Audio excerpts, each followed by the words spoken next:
Hello student, I am your Kapil sir and welcome to this class, and today we will discuss banking chapter. In my previous class we have already discussed about the chapter money and recently we have discussed about the chapter banking. तो आप सभी को पता है कि हम previous class में money chapter को डिस्कस कर चुके हैं और आज की क्लास में हम जो टॉपिक डिस्कस करने वाले हैं वो है बैंकिंग। सो ये क्लास आपके लिए बहुत ज़्यादा अच्छी और बेनिफिशियल रहे। तो देखिए आज की क्लास में हम लोग जो टॉपिक्स डिस्कस करने वाले हैं वो है commercial bank and the functions of commercial bank, जिसमें हम कमर्शियल बैंक्स के ब्रॉडली दो फंक्शंस होते हैं, प्राइमरी एंड सेकेंडरी फंक्शन, उनको डिस्कस करने वाले हैं। तो देखिए कमर्शियल बैंक हम सब लोग जानते हैं, commercial bank is primary unit of the Indian banking system. Commercial bank एक प्राइमरी यूनिट है इंडियन बैंकिंग सिस्टम की। जितने भी बिजनेसेस हैं इकोनॉमी के अंदर वो सभी कमर्शियल बैंक पर डिपेंड करते हैं। कमर्शियल बैंक फाइनेंस का फ्लो करती है one place to another place. So without commercial bank we can not imagine the financial transactions in the economy. तो अगर बेसिकली देखें तो इकोनॉमी के अंदर फाइनेंशियल ट्रांजेक्शंस तो बैंक से पहले भी होते थे, लेकिन बैंकिंग ने उन सभी फाइनेंशियल ट्रांजैक्शंस को इजीएस्ट एंड मॉडिफाई वे में हम सबके सामने रिप्रेजेंट किया है। तो अगर हम देखें रिसेंटली कि जितने भी बिजनेस हैं वो सब कमर्शियल बैंक्स पर डिपेंडेंट हैं। कमर्शियल बैंक क्या करती है? कमर्शियल बैंक सेविंग्स को एक्सेप्ट करती है और उन्हीं सेविंग्स को ग्रांट करती है एज अ लोन। तो आप कमर्शियल बैंक की डेफिनेशन पर आते हैं। So what is commercial bank exactly?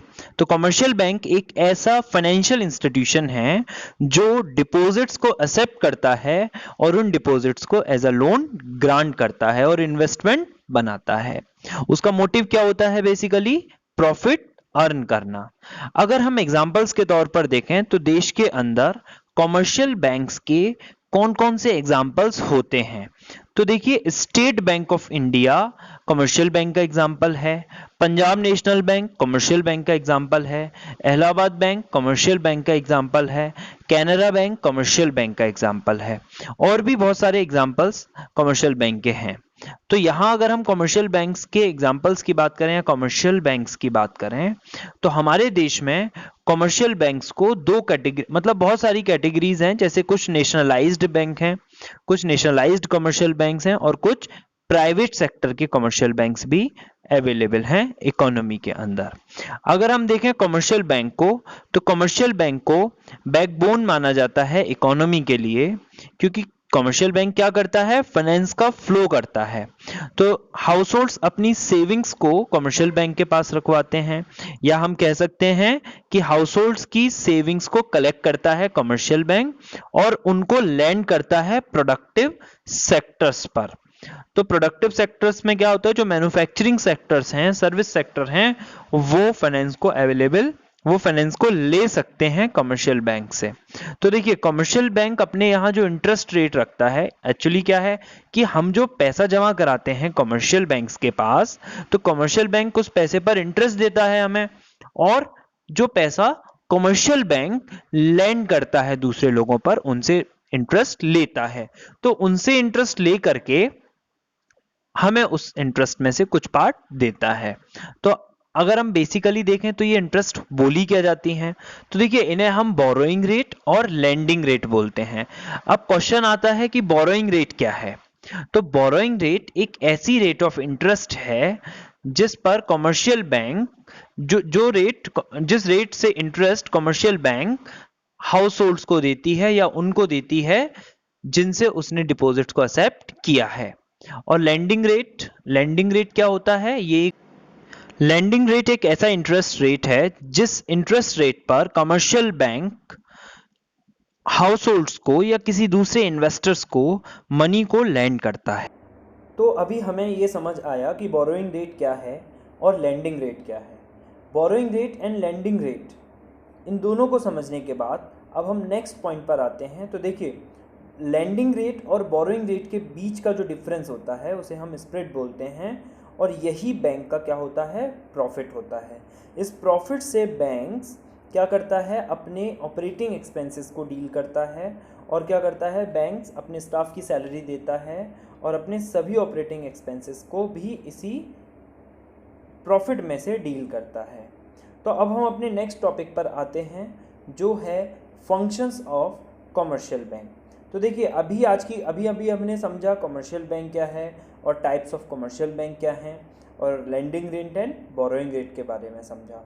अब हम अपने नेक्स्ट टॉपिक में कवर करने वाले हैं functions of commercial bank. So now we will discuss the functions of commercial bank.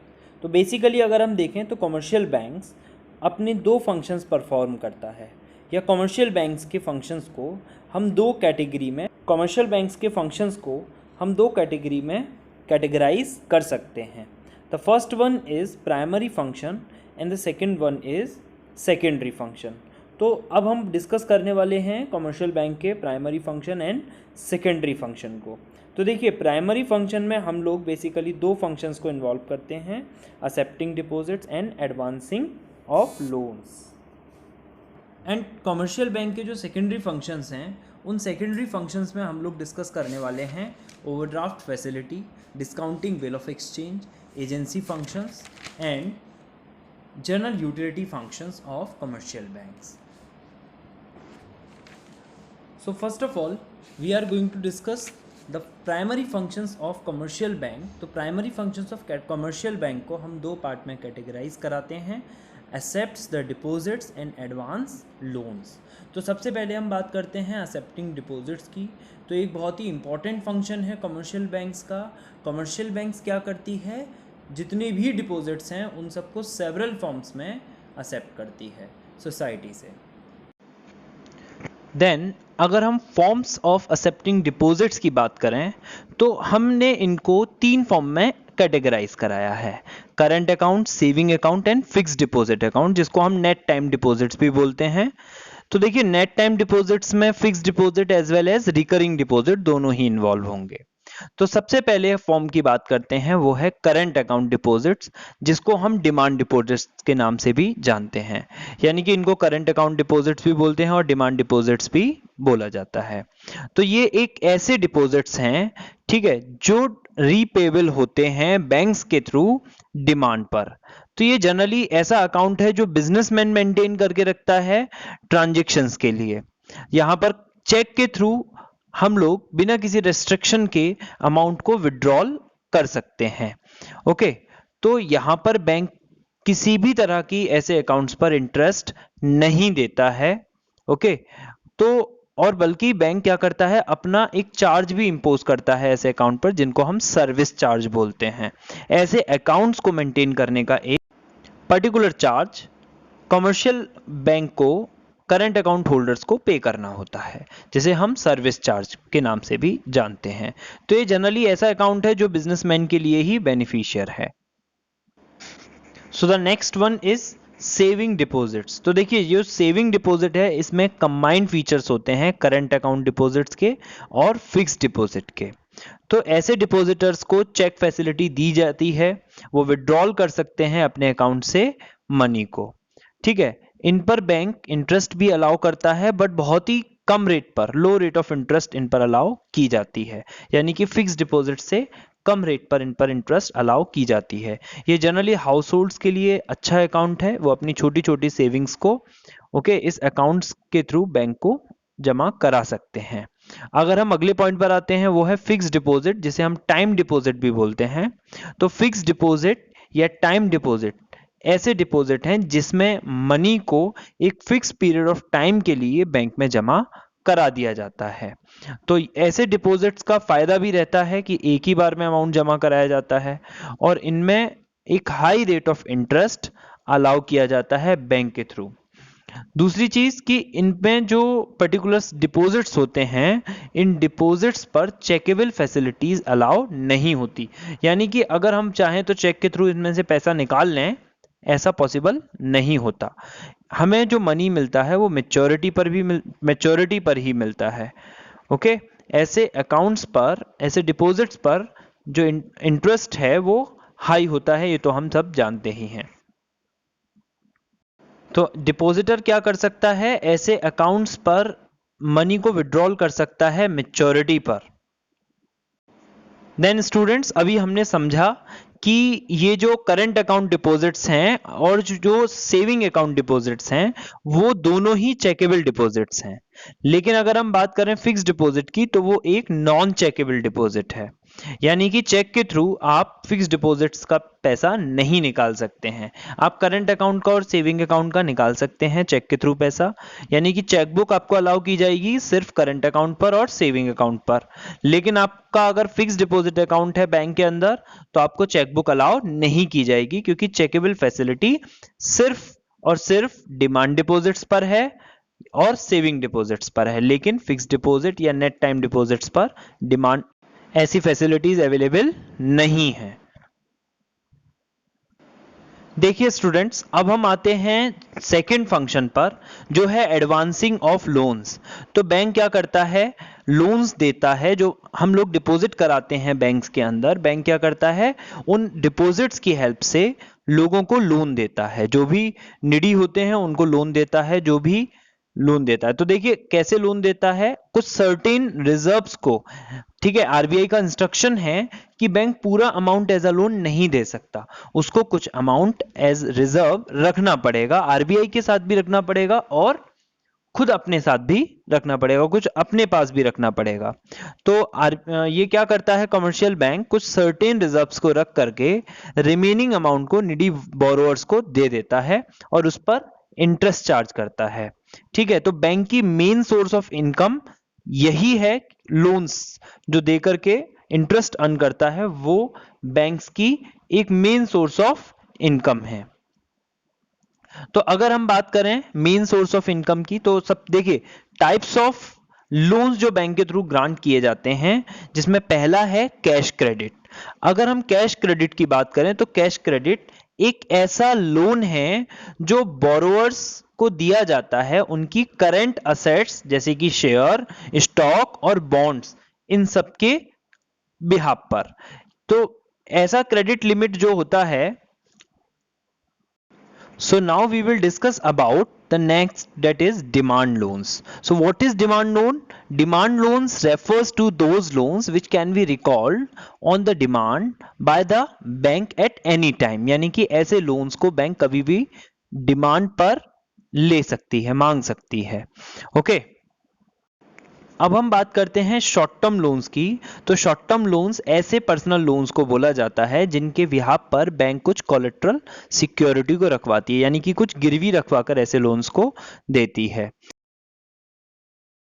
Then borrower उस मनी को विड्रॉल कर सकता है और उस अमाउंट पर, जो लोन का अमाउंट ग्रांट किया गया है, उस पर बैंक एक इंटरेस्ट चार्ज करती है। कोई भी फाइनेंशियल इंस्टीट्यूशन तभी बैंक बोला जा सकता है जब वो एक्सेप्ट करता हो डिपॉजिट्स को और उन डिपॉजिट्स को एडवांस करता हो एज अ लोन। देखिए LIC, UTI unit trust of India and LIC banks नहीं है, ठीक है, क्योंकि उनमें जो डिपॉजिट्स हैं वो चेकेबल नहीं है। वो एक्सेप्ट तो करते हैं डिपॉजिट्स को, बट उनमें जो जमा पैसा है उनको हम चेक के माध्यम से नहीं निकाल सकते हैं, इसीलिए उन्हें हम बैंक नहीं बोलेंगे। और वो जनरली पब्लिक को डायरेक्ट लोन तो नहीं देते।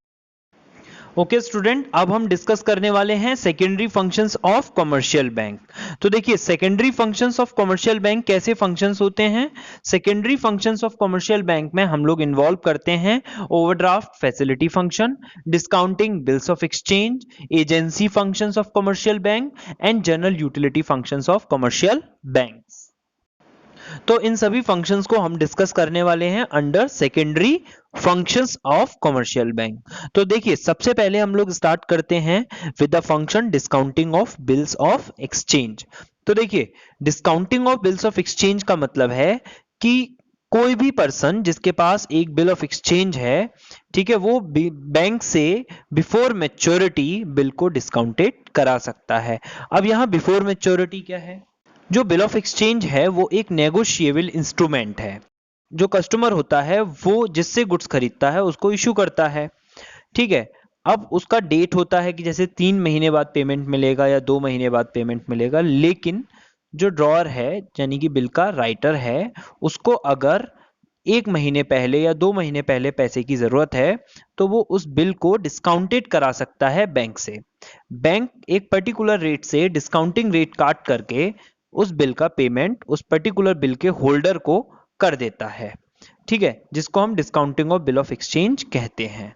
जब कभी वो पर्टिकुलर पर्सन उस बिल का पेमेंट करने में, यानी कि जो जिस पर्सन ने उस बिल पर साइन किए हैं, अगर वो पर्सन उस बिल का पेमेंट करने को डिनाई करता है, तो देन आफ्टर ड्रॉअर जिसने बिल को डिस्काउंटेड कराया है वो उस बिल का पेमेंट बैंक को कर देता है। तो ये फंक्शन भी बैंक के थ्रू परफॉर्म किया जाता है। अब हम बात करते हैं नेक्स्ट फंक्शन की, जो है ओवरड्राफ्ट फैसिलिटी। तो देखिए, ओवरड्राफ्ट फैसिलिटी फंक्शन एक ऐसा फंक्शन है जो कि कमर्शियल बैंक परफॉर्म करती है अपने कस्टमर्स के लिए।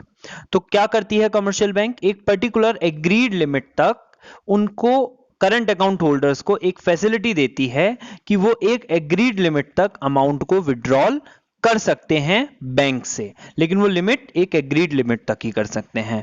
ये एक शॉर्ट पीरियड के लिए दिए जाने वाला टाइप ऑफ लोन है बैंक्स के थ्रू अपने करंट अकाउंट होल्डर्स को। तो जनरली इस पर बैंक क्या करती है? एक इंटरेस्ट चार्ज करती है जो भी अमाउंट ओवरड्राफ्ट किया जा रहा है उनके कस्टमर्स के थ्रू।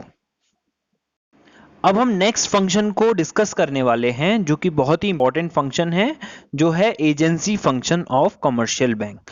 तो कमर्शियल बैंक एज एजेंट अपने क्लाइंट्स के लिए फंक्शंस परफॉर्म करता है। तो देखिए, एजेंसी फंक्शंस में सबसे पहला फंक्शन जो हम डिस्कस करने वाले हैं वो है purchase and sale of foreign exchanges. तो purchase and sales of foreign exchanges की बात करें तो first of all we have to understand what is foreign exchanges. तो देखिए, फॉरेन एक्सचेंजेस यानी कि फॉरेन करेंसी, या ठीक है वो एक्सचेंज जिससे हम फॉरेन से गुड्स खरीद सकते हैं। तो बेसिकली फॉरेन एक्सचेंज का मतलब फॉरेन करेंसी से है। तो यहां हम फॉरेन करेंसी की बात करें, फॉरेन करेंसी के परचेज और सेल्स करने की बात करें, तो कुछ कॉमर्शियल बैंक्स ऑथराइज्ड हैं सेंट्रल बैंक के थ्रू, ठीक है, क्या करने के लिए? फॉरेन एक्सचेंज में डील करने के लिए। तो वो खरीद सकते हैं और बेच सकते हैं फॉरेन एक्सचेंज को अपने कस्टमर्स के बिहाफ पर, ताकि वो इंटरनेशनल ट्रेड को प्रमोट कर सकें। ओके स्टूडेंट, अब हम नेक्स्ट टॉपिक पर आते हैं। तो एजेंसी फंक्शंस में नेक्स्ट टॉपिक है ट्रांसफर ऑफ फंड्स। देखिए, आजकल क्या है कि हम लोग यूपी में बैठ करके एमपी से गुड्स खरीद रहे हैं, एमपी में बैठ करके ठीक है साउथ से गुड्स खरीद रहे हैं। तो आप ये देखिए कि क्या पेमेंट करने के लिए हमें साउथ जाना पड़ेगा? क्या पेमेंट करने के लिए हमें एमपी से यूपी आना पड़ेगा या यूपी से महाराष्ट्र जाना पड़ेगा? तो ये तो बड़ा डिफिकल्ट हो जाएगा। अगर हम इधर इधर जाते रहे तो लगता है कि हमारी पूरी लाइफ ही ट्रैवलिंग करने में कट जाएगी। या फिर दूसरा ऑप्शन है कि हम इधर उधर से बिजनेस ही ना करें, हम फॉरेन ट्रेड ही ना करें। तो ऐसा तो ऑप्शन आज के ग्लोबलाइजेशन के टाइम में पॉसिबल नहीं है। तो हमें क्या करना है? तो हमारा जो काम है वो बैंक्स ने बहुत आसान कर दिया। बैंक ने क्या किया? बैंक ने फंड्स को ट्रांसफर करने का फंक्शंस परफॉर्म किया। तो बैंक कैसे ट्रांसफर करता है फंड्स को, इसको हम समझ लेते हैं। बैंक्स एक फैसिलिटी प्रोवाइड कराता है जो बहुत ही इकोनॉमिकल है, जिसमें वो प्लेस टू प्लेस क्या करता है? फंड्स को ट्रांसफर कर देता है, जिसमें किसके थ्रू? डिमांड ड्राफ्ट्स के थ्रू, ठीक है, डीडी के थ्रू, डिमांड ड्राफ्ट के थ्रू और मेल ट्रांसफर्स के थ्रू फंड्स को ट्रांसफर कर सकता है bank one place to another place. तो हम सब जानते हैं बैंक हमारा यानी कि कस्टमर्स का एक एजेंट भी होता है, और बैंक एज अ एजेंट क्या काम करता है?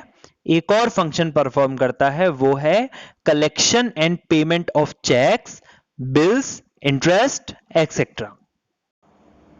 देखिए, अपने कस्टमर के या अपने क्लाइंट्स के इंस्ट्रक्शंस पर जितने भी कमर्शियल बैंक्स हैं वो कलेक्ट करते हैं चेक्स का पेमेंट, बिल्स का पेमेंट, इंटरेस्ट का पेमेंट, डिविडेंड का पेमेंट, रेंट्स का पेमेंट, या किसी भी तरह की कोई पीरियोडिकल रिसीट्स को, ठीक है, अपने कस्टमर के बिहाफ पर। और अपने कस्टमर के इंस्ट्रक्शंस पर वो पेमेंट्स भी करते हैं, टैक्सेस का पेमेंट करते हैं, इंश्योरेंस प्रीमियम का पेमेंट करते हैं as per the instructions of their clients. तो यहां पर क्लाइंट्स का इंस्ट्रक्ट करना बहुत ज्यादा जरूरी है। अब हम नेक्स्ट फंक्शन पर आते हैं। तो जो हमारा नेक्स्ट फंक्शन है वो है purchase and sale of securities. तो कमर्शियल बैंक खरीद सकता है और बेच सकता है स्टॉक्स को, शेयर्स को, प्राइवेट कंपनीज के एंड गवर्नमेंट कंपनीज के, ठीक है, अपने कस्टमर के बिहाफ पर। तो इसके लिए भी कस्टमर को उसे इंस्ट्रक्ट करना जरूरी है। अब हम अगले पॉइंट पर बात करते हैं, वो है इनकम टैक्स कंसल्टेंसी। तो देखिए, जो पर्टिकुलर बैंक होता है वो एक फाइनेंशियल एडवाइजर की तरह भी हेल्प करता है अपने कस्टमर्स की। तो वो एडवाइस करता है अपने कस्टमर्स को इनकम टैक्स में रिलैक्सेशन वो कैसे ले सकते हैं, और इनकम टैक्स रिटर्न को उन्हें कैसे फिल करना है, और कैसे प्रिपेयर करना है, और कैसे पे करना है, उसको सिंप्लीफाई प्रोसेस से कैसे किया जा सकता है, ये भी कमर्शियल बैंक्स बताता है। अब नेक्स्ट जो फंक्शन परफॉर्म करता है commercial bank as a trustee and executor. तो कमर्शियल बैंक्स प्रिजर्व करके रखते हैं विल्स को अपने कस्टमर्स की, और एज अ ट्रस्टी उनको एग्जीक्यूट कराते हैं, ठीक है, उनकी डेथ के बाद एज अ एग्जीक्यूटर। तो अगर हम अगले पॉइंट पर आते हैं तो वो है लेटर ऑफ रेफरेंस। देखिए, लेटर ऑफ रेफरेंस एक ऐसा फंक्शन है कमर्शियल बैंक का, इसमें कमर्शियल बैंक्स क्या करते हैं, इंफॉर्मेशन देते हैं इकोनॉमिक पोजीशन की, ठीक है, अपने कस्टमर्स की इकोनॉमिक पोजीशंस की इंफॉर्मेशंस प्रोवाइड कराते हैं दूसरे ट्रेडर्स को, और उसी तरह से दूसरे ट्रेडर्स की इंफॉर्मेशंस प्रोवाइड कराते हैं कस्टमर्स को। तो इस तरह से commercial bank as a agent अपने ये सभी फंक्शंस को परफॉर्म करता है, जिसमें purchase on sales of foreign exchange, transfer of funds, collection and payment of cheques, bills, interest etcetera, and purchase and sales of securities, income tax consultancy, trustee and executor and letter of reference, ये सभी उसके agency functions हैं। Okay student, तो अब हम जो discuss करने वाले हैं वो कमर्शियल बैंक्स का नेक्स्ट फंक्शन पर डिस्कस करने वाले हैं, जो है जनरल यूटिलिटी फंक्शन। तो कमर्शियल बैंक अपने जनरल यूटिलिटी यानी कि हमारे डे टू डे यूटिलिटी में आने वाले बहुत सारे फंक्शंस को परफॉर्म करता है। तो कमर्शियल बैंक हमारे काम को आसान बना देता है और हमारी डे टू डे रिक्वायरमेंट्स के बहुत सारी यूटिलिटी के फंक्शन, जनरल यूटिलिटी सर्विसेज हमें प्रोवाइड कराता है। तो कमर्शियल बैंक कौन कौन से जनरल यूटिलिटी फंक्शन या जनरल यूटिलिटी सर्विसेज प्रोवाइड कराता है, वो हैं locker facility, travellers cheques, letter of credit, underwriting securities and collection of statistics. तो अगर हम बात करें लॉकर फैसिलिटी की, तो कमर्शियल बैंक लॉकर फैसिलिटीज को प्रोवाइड कराता है।